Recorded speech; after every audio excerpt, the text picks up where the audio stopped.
C'est au musée de l'armée de Tolaïd en Espagne que l'on retrouve certains des effets d'Abu Abdallah, le roi Boabdil, des reliques parfaitement préservées.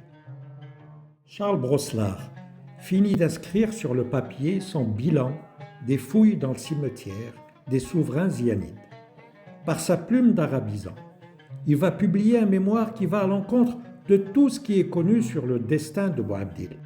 Je m'appelle Charles-Henri Emmanuel Brosselard. J'ai été le premier maire de Tlemcen, fonction que j'ai exercée pendant 5 années, de 1854 à 1858.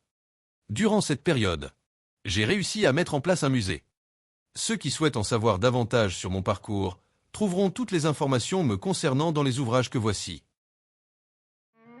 En hommage au 5e centenaire de la mort en 1504 d'Isabelle la catholique, celle qui a unifié l'Espagne et permis son ouverture sur l'Amérique, la ville de Navalcarnero a inauguré un monument en 2005 au parc historique Saint-Sébastien.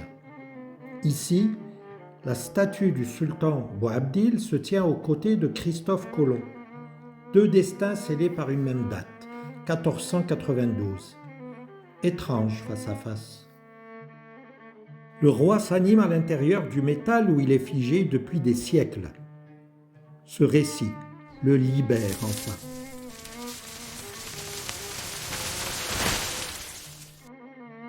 Il saute de son piédestal pour marcher sur les pas de son destin. D'un écart, il enjambe le Bahr al-Abyad al-Mutawassit.